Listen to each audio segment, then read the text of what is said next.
Hey, this is Life with Sean right here, back with another video. Like, comment, subscribe, more videos on the way and period. This video is about friendship breakups. Let's watch the video. Story time on why I cut off my then best friend of 7 years. And yeah, I actually wrote some things down on a piece of paper so I don't forget to tell y'all.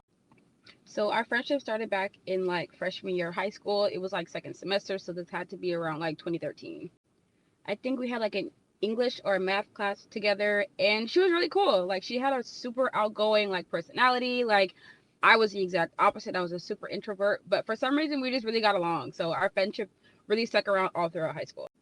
She would do like little things in high school that would kind of make me raise an eyebrow. Like, whenever we were like walking together, and mind you, she was popular, she was a cheerleader, I totally get it.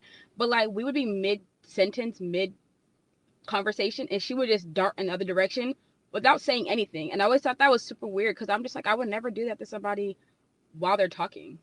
So I overlooked that red flag, and eventually we graduate, and she goes to school like 4 hours away, but she still comes back to see her boyfriend, who lived like 15 minutes from me. So let's just keep that in mind.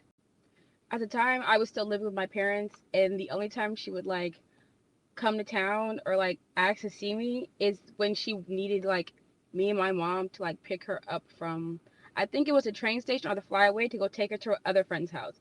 At no other time during her stay there did she come and hang out with me. She just used me for a ride. It was my mom's car. Fast forward, we're like still friends. We still like talking on a somewhat consistent basis. And whenever she would come out here, she would only come out here to see her boyfriend. And she really wouldn't even tell me that she was coming to town. Like, she would accidentally like tell on herself, like during conversation. She's like, "Oh, me and my boyfriend did this and this." I'm like, "Oh, you were just out here? Like, why didn't you say anything? We could have just like hung out." Like, he lives 15 minutes from me, so it's not like you have to go out of your way to come and see me. And mind you, like, we're supposed to be best friends. And it was one specific instance where me and her actually did get the chance to hang out. I had picked her up from her boyfriend's house. We had gone to the mall. We were hanging out. While we were at the mall, it was like two boys. They tried talking to us, but we both brushed it off because we both had boyfriends. There was really nothing to talk about. And then we went to go meet up with both of our boyfriends for lunch. Now, this is like a little bit post COVID, so you could order food at restaurants, but you really couldn't sit down and eat. So we had to take our food to go, and we were gonna go take our food to one of the view spots that we really like to go chill at. On the way to the view, mind you, my boyfriend's driving, I'm sitting in the front seat, and then it's her and her boyfriend in the back seat. She brings up the boys that tried talking to us in the mall, and I don't really like feed into it too much, but like, yeah, they were just trying to talk to both of us, blah blah blah. And this is where it got weird. I get a text from her that she meant to send to her boyfriend, and it said, "Oh, they were really trying to talk to me. They weren't trying to talk to her." I was like, I literally turn around and show her, and I'm like, what the fuck? Like, that's weird. Like, I'm not even trying to hype it up to make it seem like they were trying to talk to either one of us. They tried to talk to both of us. And why does it matter? Like, we have boyfriends. Like, why does it matter who they're trying to talk to? Like, I thought that was so weird. So that really like killed the vibe after that. And like, I hate to even be confrontational because we're supposed to be best friends. Like, I don't feel like friendships should ever have to be confrontational whatsoever. But that was some weird ass shit, because what can you have just said out loud if you really want to say something? That was weird. So I let that go. And she would occasionally come and tell me like that some people were talking shit about me. I guess like some people or guys or girls from high school we went to. Mind you, like, I wasn't really friends with too many people, so you really had to go out of your way to talk shit about me. And she would tell me, "Oh yeah, somebody's talking shit about you. They said X, Y, and Z." I'm like, "Okay, well, who said it?" "Oh, I can't tell you that." Why? Like, why can you not tell me? Like, are you not my best friend? Because in my head, if you can't tell me who said it, you must have been sitting in there chiming in on it too. Because as my best friend, you would absolutely let me know, because you couldn't have came to my defense. Because if you were in my defense, you would have told me who said it so we could go handle the problem ourselves. Or at least let me stick up for myself and say something to whoever said it. But no, you want to play both sides, and I don't like people who do that shit. So like after that, like our friendship was slowly kind of like coming to an end. Like the conversations became like less and less. It really didn't help that she lived 4 hours away, or went to school 4 hours away. It really didn't help, and it kind of was to the point where I was like, you know what, like the friendship really isn't there. I feel like it's one-sided. At one point, I felt like I was one always reaching out. She wouldn't reach out too much. Like the conversation was just dry. I was like, you know what, I'm kind of just gonna leave it alone. And we were having a conversation because At the time, like, I had a nail business, I was doing bottle service, like, and I was working. So I had like 3 incomes at one time, and I was doing pretty good for myself. Like, I had moved out, like, I was really on my own. It was me and my boyfriend at the time. Like, it was just us two, and I was making it work. Like, that's just how I had to do it, and it was cool. And she was like, well, you should have just stayed with your parents and stayed, so that way you don't have to drop out of school. Mind you, she is the one person.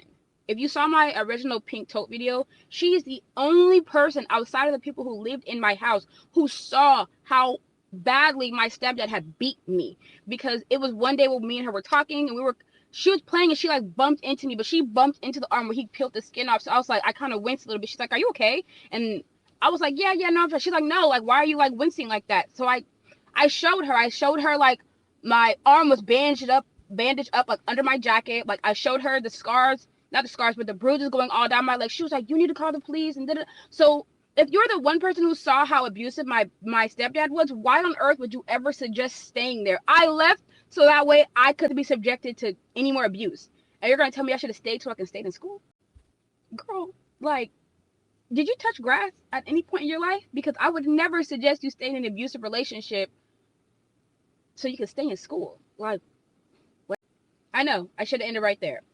I should have ended the friendship like right then and right there. But I was like, you know what? Like, maybe she just doesn't understand like what I'm going through. But now that I'm older, you absolutely understand. Like, people know what they're saying. They know what they're doing. And this right here was the straw that essentially broke the camel's back. Me and my boyfriend, we were going through something. We had just broken up. Like, and I was just like confiding in her. Like, I don't even remember what the conversation really went like, but I was just expressing like, typical relationship problems, and she snapped on me. I don't want to hear about this nigga no more. I was like, wait a minute. Whenever you come to me with the problem between you and your relationship, do I ever snap at you and tell you I don't want to hear it? No. I sit there and listen, and we could be sitting here for an hour, and all I'm saying is, while you sit here and vent to me. But when I'm venting to you, now it's a problem. I was like, you know what? I'm good.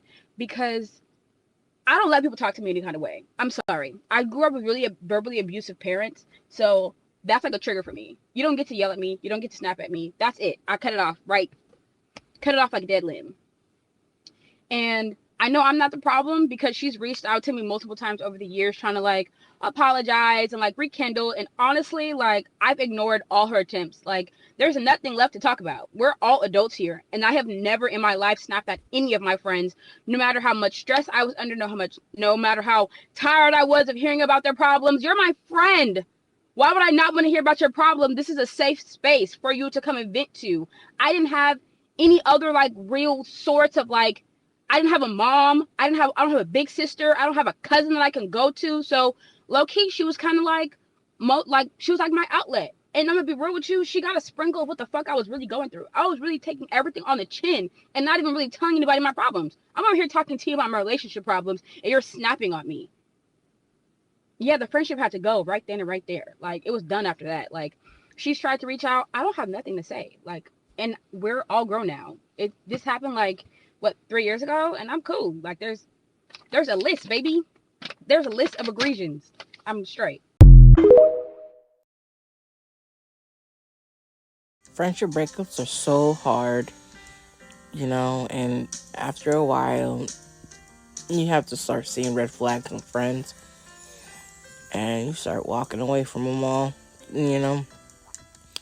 Now, if you have any comments on this video, you comment below. Next video will be next time. This is Life with Shauna Renee, and I'm out. Bye.